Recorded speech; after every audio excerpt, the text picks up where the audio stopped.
The fires of industry. Determined to compete with nations far larger than itself, the Protectorate has quickly built up several substantial industrial complexes and organizations. At the center of the Warjack production are two groups, the Soul Midnight Artificers and the Vassals of Menoth. The Soul Midnight Artificers, I'm probably going to mispronounce that, but that's what I do. The Artificers see the Protectorate's war industry, including Warjack foundries and forges, for weapons and armor. Indeed, creating and arming Warjacks stands among the organization's highest priority. The Artificers include thousands of individual workers, from unskilled laborers performing simple tasks to exceptionally talented and specialized craftsmen.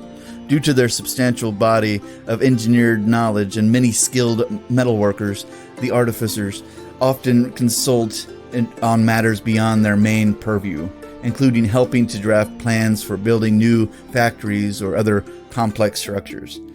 In the shadows of the Tower of Judgment of the Factorium, a massive complex that serves as the central compound of the Soul Midnight Artificers, the sprawling metalwork is part temple and part foundry, housing dozens of forges and smelting furnaces, as well as all the apparatuses required for war. Hundreds of faithful Menites labor within, their efforts guided by priests subordinate to Viscos Ark-Razik. The Factorium is the largest single manufacturing complex ever constructed by the Protectorate, and its operation are aided by smaller facilities producing machine parts and emmer.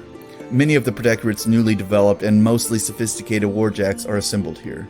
Despite the considerable skill of the Artificers, their lives are regarded as expendable when compared to the necessity of the task to which they are assigned.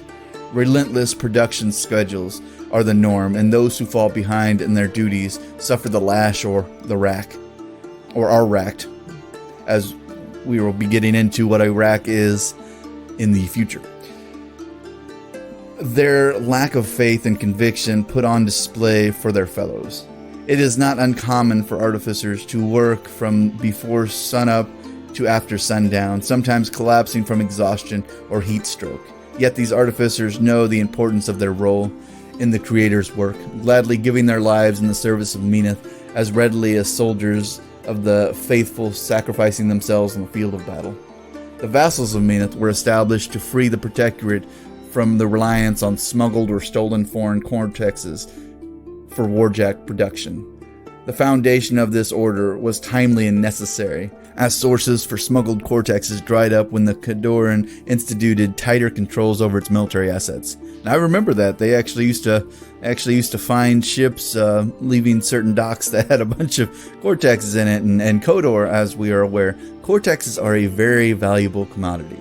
So I can see why they held on to that. The Vassals are the only organization sanctioned to practice arcane magic within the Protectorate, and they can wield this power only to further the Temple's mandate. This tightly controlled and closely watched order exists primarily to make cortexes for the Protectorate's warjacks, but is also involved in constructing other necessary mechanica. The Vassals of Menoth are the arcane mechanics of the Protectorate and are based out of Emmer in the House of Truth, a walled complex where initiates are brought and closely watched during training. Fully indoctrinated vassals are frequently sent elsewhere.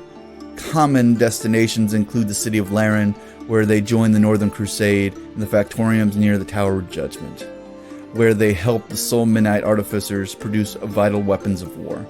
In the recent decades, the Protectorates have been able to cultivate sufficient arcanists within its borders to fill the ranks of the Vassals of Menoth. Prior to this, arcanists required for the creation of warjack cortexes were abducted from neighboring lands and forced into servitude, and occasionally enslavement of foreign arcanists persists.